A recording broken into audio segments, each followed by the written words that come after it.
അള്ളാഹുവിനെ കുറിച്ചുള്ള വിചാരങ്ങളും ചിന്തകളും ബോധങ്ങളും അവബോധങ്ങളും ബോധനങ്ങളുമൊക്കെ നമ്മിൽ നിന്നില്ലാതെയായി കൊണ്ടിരിക്കുന്ന ഈ സാഹചര്യത്തിൽ അള്ളാഹുവിനെ കുറിച്ച്, അവന്റെ കാരുണ്യത്തെക്കുറിച്ച് സംസാരിക്കുന്നതും ചിന്തിക്കുന്നതും ഏറെ ഗുണകരമാകും എന്ന കാര്യത്തിൽ സംശയമില്ല. ഇന്ന് നമ്മുടെ സാഹചര്യത്തിൽ ഏറ്റവും കൂടുതൽ ചർച്ച ചെയ്യപ്പെടുന്നതാവട്ടെ കപട ആത്മീയതയെക്കുറിച്ചും ആത്മീയതയും ദൈവം എന്നുള്ള അവകാശവാദവുമൊക്കെ കച്ചവടവൽക്കരിക്കാൻ എന്തെല്ലാം മാർഗങ്ങളുണ്ട് എന്നതിനെ സംബന്ധിച്ചൊക്കെയാണ്. ഗെയിൽ ട്രെഡ്വെൽ എന്ന ഓസ്ട്രേലിയക്കാരി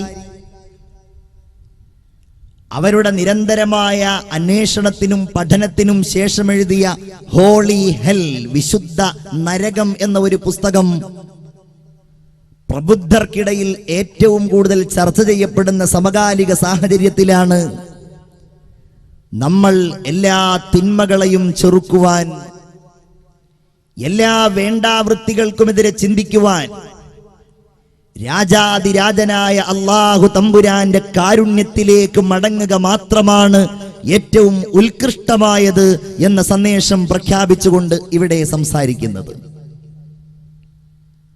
അല്ലാഹു തആല വിശുദ്ധ ഖുർആൻ അവനെ പരിചയപ്പെടുത്താൻ വേണ്ടിയും അവന്റെ സന്ദേശങ്ങൾ സൃഷ്ടികളുടെ മേൽ ഉന്നതമായ രീതിയിൽ പ്രചരണം ചെയ്യാൻ വേണ്ടിയും അയച്ച ഗ്രന്ഥമാണ് എന്നറിയാത്തവരായിട്ടാരുമില്ല. ഈ ഖുർആനിൽ അല്ലാഹുവിന്റെ വ്യത്യസ്തങ്ങളായ നാമങ്ങൾ അവൻ സൂചിപ്പിച്ചിട്ടുണ്ട്. എന്നാൽ ഏറ്റവും കൂടുതൽ അല്ലാഹു തആല ഖുർആനിൽ അവന് വേണ്ടി ഉപയോഗിച്ച വാക്ക്, ഖുർആനിലെ 114 അധ്യായങ്ങളിൽ 113 അവൻ തുടങ്ങിയത് ഒന്നിലില്ലാതെയായപ്പോൾ അത് പകരം മറ്റൊരിടത്ത് കൊണ്ടുവന്ന് 114 പൂർത്തീകരിച്ചത് ബിസ്മില്ലാഹിർ റഹ്മാനിർ റഹീം എന്ന വാക്യത്തിലൂടെയാണ്. അല്ലാഹുവിന്റെ നാമം കൊണ്ട് എല്ലാ നന്മയും തുടങ്ങാനവൻ പ്രേരിപ്പിക്കുന്നുണ്ട്. ഏത് നല്ല കാര്യവും അല്ലാഹുവിന്റെ പേരിൽ തുടങ്ങിയിട്ടില്ല എങ്കിൽ അത് അനുഗ്രഹം മുറിഞ്ഞതാണെന്നും പ്രവാചകർ ബോധ്യപ്പെടുത്തിയിട്ടുണ്ട്. ഈ പ്രാരംഭ വചനത്തിന്റെ തുടക്കത്തിൽ അല്ലാഹു തആല അവന്റെ നാമമായി അവനെ പരിചയപ്പെടുത്താൻ വേണ്ടി ഉപയോഗിച്ച 2 പദങ്ങൾ നിങ്ങൾ നോക്കൂ. അർ-റഹ്മാൻ, രണ്ടാമത്തേത് അർ-റഹീം. രണ്ടും അവന്റെ കാരുണ്യത്തെ സൂചിപ്പിക്കുന്നതാണ്. അർ-റഹ്മാൻ എന്ന വാക്കിൽ 5 അക്ഷരങ്ങളാണല്ലോ ഉള്ളത്. അർ-റഹീം എന്നതിലാകട്ടെ 4 അക്ഷരങ്ങളുമാണുള്ളത്.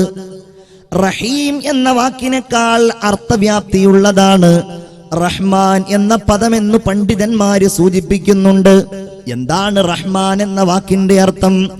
ഈ ലോകത്ത് അല്ലാഹുവിനെ ഒരാൾ വഴിപ്പെടട്ടെ, വഴിപ്പെടാതിരിക്കട്ടെ, അവനെ അനുസരിക്കട്ടെ, അനുസരണക്കേട് കാണിക്കട്ടെ, അവന് ആരാധിക്കട്ടെ, ആരാധനയില്ലാതെയാവട്ടെ, എന്തായാലും അവന് ജീവിക്കുവാനുള്ള സർവമാന അനുഗ്രഹങ്ങളും നൽകിയ കാരുണ്യവാനായ, കരുണാവാരിധിയായ, ദയാപരനായ, എല്ലാ നന്മകളുടെയും കേദാരമായ അല്ലാഹുവിന്റെ ഉന്നതമായ വിശേഷണങ്ങളെ സൂചിപ്പിക്കുന്ന വാക്കാണ് അർ-റഹ്മാൻ.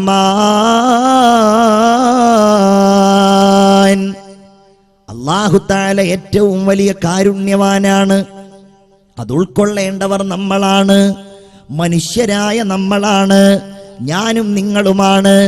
നമ്മളാണ് ആ കാരുണ്യത്തിന്റെ വിശാലതയെ കുറിച്ച് പഠിക്കേണ്ടത്, അതിനെക്കുറിച്ച് ആലോചിക്കേണ്ടത്.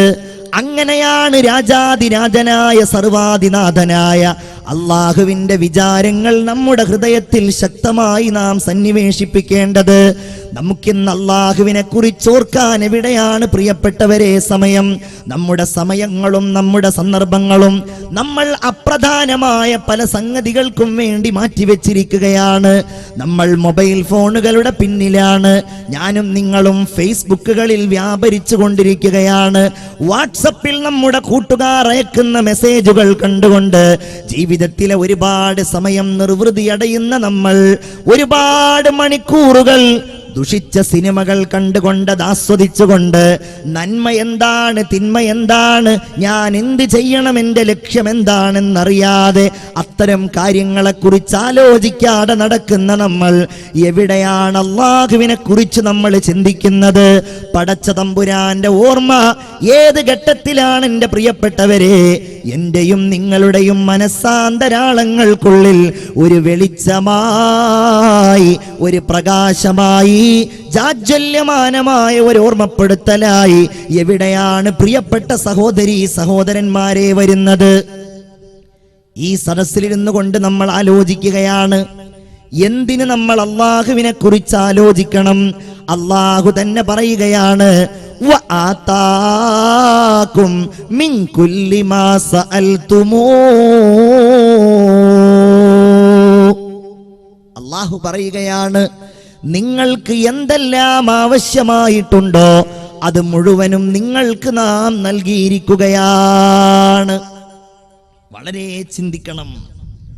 നമ്മുടെ റബ്ബുണ്ടല്ലോ, ഈ പ്രപഞ്ചമേ ഇവിടെ ഇല്ലാതിരിക്കുമ്പോഴും ആസ്തിക്യമുണ്ടായിരുന്ന സർവാധിനാഥൻ, ഈ ലോകം സൃഷ്ടിച്ച ഈ ലോകത്തിന്റെ പരിപാലകനായ നിയന്താവായ അല്ലാഹു റബ്ബുൽ ഇസ്സത്ത് പറയുകയാണ്, വആതാകും മിൻ കുല്ലി മാ സഅൽതുമൂ. നിങ്ങൾക്ക് എന്താണോ ആവശ്യമായിട്ടുള്ളത് അത് മുഴുവൻ നിങ്ങൾക്ക് വേണ്ടി നാം നൽകിയിരിക്കുന്നു. മനുഷ്യരായ നമ്മുടെ പരിശ്രമത്താലല്ല, നമ്മുടെ അഭിലാഷത്താലോ നമ്മുടെ ആഗ്രഹത്താലോ, അതല്ലെങ്കിൽ ഞാനും നിങ്ങളും എടുക്കുന്ന ഏതെങ്കിലും തീരുമാനം കൊണ്ടോ അല്ല. പിന്നെയോ അല്ലാഹു എന്ന ജബ്ബാറായ ഖഹാറായ ഹുവല്ലാഹുല്ലദീ ലാ ഇലാഹ ഇല്ലാഹു ആലിമുൽ ഗൈബി വശഹാദ, എല്ലാ രഹസ്യങ്ങളും പരസ്യങ്ങളും അറിയുന്നവനായ അല്ലാഹു തമ്പുരാന്റെ തീരുമാനപ്രകാരം ഉണ്ടായവയാണ്. ഹുവല്ലാഹുൽ ഖാലിഖുൽ ബാരിഉൽ മുസവ്വിറു ലഹുൽ അസ്മാഉൽ ഹുസ്നാ. എല്ലാറ്റിൻ്റെയും സൃഷ്ടാവായ, എല്ലാം നിയന്ത്രിക്കുന്നവനായ, എല്ലാം അറിയുന്നവനായ അല്ലാഹു തമ്പുരാൻ, മനുഷ്യരെ നിങ്ങൾ ഓർക്കണം, നിങ്ങൾ ആലോചിക്കണം, നിങ്ങൾ ഉൾക്കൊള്ളണം. നിങ്ങൾക്ക് എന്തെല്ലാം ആവശ്യമുണ്ടോ അത് മുഴുവനും അല്ലാഹു നൽകിയിരിക്കുകയാണ്. നമ്മുടെ മനസ്സിൽ ആ ഓർമ്മ സ്ഥിരമായിട്ടുണ്ടാകണം, അല്ലേ? ഇമാം ഗസാലി റളിയല്ലാഹു അൻഹു പറയുന്നുണ്ട്, ഏതൊരു കാര്യവും മനുഷ്യർക്കിടയിലുണ്ടായാൽ ആ കാര്യത്തിന്റെ കാരണങ്ങൾ അന്വേഷിക്കുന്ന ആളുകളുടെ ഈമാൻ പൂർണ്ണമാണോ എന്ന് സംശയിക്കേണ്ടിയിരിക്കുന്നു. ഒരു ഉദാഹരണം പറഞ്ഞാൽ, നമുക്കൊരു രോഗമുണ്ടായി, നമ്മുടെ മക്കൾക്കൊരു രോഗമുണ്ടായി, നമ്മൾ വേഗം അന്വേഷിക്കുന്നത് അതിന്റെ മെഡിസിനെ കുറിച്ചാണ്. നമ്മൾ വേഗം ചെല്ലുന്നത് അത് ചികിത്സിക്കാൻ ആവശ്യമായ ഡോക്ടറുടെ അടുക്കലേക്കാണ്. കാരണങ്ങൾ അന്വേഷിക്കുന്നതിന്റെ മുമ്പേ നിങ്ങളുടെ മനസ്സിൽ ആ രോഗം നൽകുന്നവനും ആരോഗ്യം നൽകുന്നവനും അല്ലാഹുവാണെന്ന ചിന്തയുണ്ടാകണമേ. അല്ലാഹുവിന്റെ റസൂല് ഓർമ്മിപ്പിക്കുകയാണ്, നിങ്ങൾ എല്ലാ സന്ദർഭങ്ങളിലും അല്ലാഹുവിനെ കുറിച്ച് ചിന്തിക്കണം. രോഗം വന്നാൽ നിങ്ങൾ 2 റക്അത്ത് നിസ്കരിക്കണം. എന്നിട്ട് നിങ്ങൾ അല്ലാഹുവിനോട് ദുആ ചെയ്യണം, അല്ലാഹുമ്മ അദ്ഹിബിൽ ബഅസ റബ്ബന്നാസ് വശ്ഫി ശിഫാഅൻ അൻത ശാഫി ലാ ശിഫാഅ ഇല്ലാ ശിഫാഉക. ബിന്റെ ആ ഓർമ്മയിലും ചിന്തയിലും അവന്റെ കാരുണ്യത്തിന്റെ വിചാരത്തിലും കഴിഞ്ഞുകൂടാൻ നിർബന്ധിതരാണ്. നമ്മളതിന് തയ്യാറാകണം. നമ്മൾ അനുഭവിക്കുന്ന എല്ലാറ്റിൻ്റെയും ഉടമസ്ഥൻ അല്ലാഹുവാണ്. എന്റെ ഈ തിരിച്ചറിവ് നമുക്കില്ലാതെയായി പോയി. ലഹൂ മാ ഫിസ് സമാവാതി വമാ ഫിൽ അർള്. ആകാശത്തിലുള്ളതിന്റെ ഉടമ അല്ലാഹുവാണ്, ഭൂമിയിലുള്ളതിന്റെ ഉടമ അല്ലാഹുവാണ്. നിങ്ങൾ നോക്കൂ, മനുഷ്യരായ നമുക്ക് വേണ്ടിയല്ലേ വാനലോകത്ത് കത്തിത്തിളങ്ങുന്ന സൂര്യൻ അല്ലാഹു തആല സംവിധാനിച്ചിരിക്കുന്നത്. മുസൽമാനെ നമ്മൾ ആലോചിക്കാറുണ്ടോ റബ്ബിന്റെ കരവിരുതിനെ കുറിച്ച്? അവന്റെ കാരുണ്യം കൊണ്ടല്ലേ എത്രയോ ലക്ഷക്കണക്കിന് മൈലുകൾക്കപ്പുറത്ത് ഭൂമിയേക്കാൾ 10 ലക്ഷം കോടി ഇരട്ടി വലിപ്പമുള്ള സൂര്യനെ അല്ലാഹു തആല സംവിധാനിച്ചിരിക്കുന്നത്. നിങ്ങൾ ചിന്തിച്ചു നോക്കൂ, നമ്മുടെ ഈ മുഷ്ടിക്ക് സമാനമായ ഹൃദയത്തില് ഉൾക്കൊള്ളാൻ കഴിയാത്ത അത്ര വിശാലതയാണ് അല്ലാഹു തആല ഈ പ്രപഞ്ചത്തിന് നൽകിയിട്ടുള്ളത്. എല്ലാം കാരുണ്യവാനായ അല്ലാഹുവിന്റെ കരവിരുതു മാത്രമാണ്. അവന്റെ ഉന്നതമായ സൃഷ്ടിപ്പിന്റെ ഉന്നതമായ പ്രകാശനങ്ങൾ മാത്രമാണ്. ആകാശ ലോകത്ത് എത്രയോ നക്ഷത്രങ്ങൾ ഉണ്ടെങ്കിൽ ആ നക്ഷത്രങ്ങളിൽ the smallest star in the universe, പ്രപഞ്ചത്തിലെ ഏറ്റവും ചെറിയ നക്ഷത്രം, അത് ഭൂമിയേക്കാൾ 10 ലക്ഷം കോടി ഇരട്ടി വലിപ്പമുള്ള സൂര്യനാണെന്ന് പറയുമ്പോ ബഹുമാനപ്പെട്ട മുഹയ്യിദ്ദീൻ ശൈഖ് റളിയല്ലാഹു അൻഹു ചൂണ്ടിക്കാണിക്കുന്നുണ്ട്, നിങ്ങൾ അന്തരീക്ഷത്തിൽ ഒരു വൃത്തം വരച്ചാൽ ആ വൃത്തം മുകളിലേക്ക് നിങ്ങൾ സങ്കല്പിക്കുകയാണെങ്കിൽ നിങ്ങളുടെ ആ വൃത്തത്തിനുള്ളിൽ മാത്രം സൂര്യനേക്കാൾ വലിപ്പമുള്ള കോടിക്കണക്കിന് നക്ഷത്രങ്ങളുണ്ട് എന്നാണ്.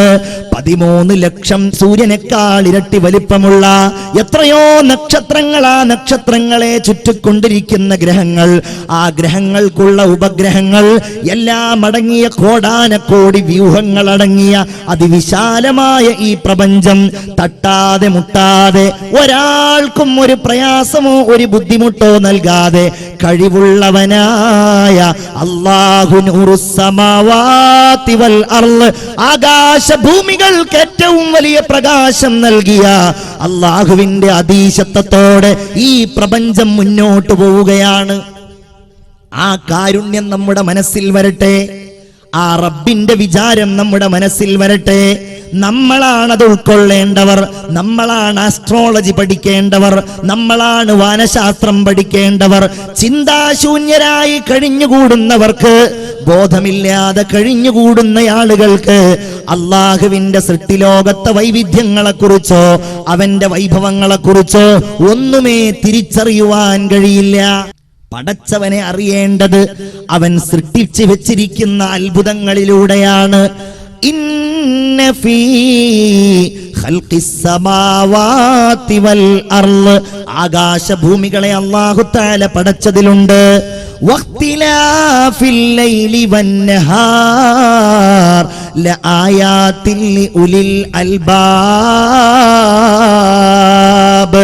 രാവും പകലും ചുരുങ്ങിയത് ഭാഗത്ത് ചില രാത്രികൾ ചുരുങ്ങി വരുന്നു, ചില രാത്രികൾ ദൈർഘ്യത്തോടെ വരുന്നു, ചില പകലുകൾ സമയം കൂടുതൽ വരുന്നു, ചില ഇടങ്ങളിൽ പകല് കൂടുതൽ രാത്രി കുറവ്, രാത്രിയും പകലും ഒന്നിനു പിറകെ മറ്റൊന്നായി വരുന്നു.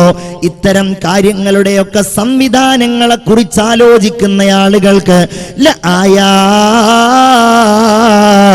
അതിൽ എന്റെ റബ്ബിനെ കുറിച്ച് ആലോചിക്കുവാനുള്ള ഒരുപാട് ദൃഷ്ടാന്തങ്ങളുണ്ട് എന്ന് പറഞ്ഞുകൊണ്ട് അല്ലാഹു പറയുകയാണ്, അല്ലദീന യദ്കുറൂനല്ലാഹ ഖിയാമൻ വഖുഊദാ.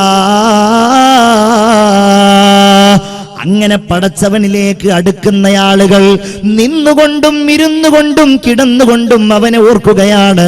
വയതഫക്കറൂന ഫീ ഖൽഖിസ് സമാവാതി വൽ അർള്, ആകാശഭൂമികളടങ്ങുന്ന ഈ പ്രപഞ്ചത്തെക്കുറിച്ച് അത്തരം ആളുകൾ ചിന്തിക്കുകയാണ്. അത്തരം ആളുകൾ ഓർത്തുകൊണ്ടവർ പറയുന്നത്, റബ്ബനാ മാ ഖലഖ്ത ഹാദാ ബാതിലാ സുബ്ഹാനക ഫഖിനാ അദാബന്നാർ. റബ്ബിന്റെ സൃഷ്ടി വൈഭവത്തെ കുറിച്ച് ചിന്തിച്ചവർ പറയുന്നത്, അല്ലാഹുവേ ഇതൊന്നും നീ വെറുതെ പടച്ചതല്ലല്ലോ. നമ്മൾ ആരെങ്കിലും ചിന്തിക്കാറുണ്ടോ? നമ്മൾ ആരെങ്കിലും ഇന്ന് ഈ നിമിഷം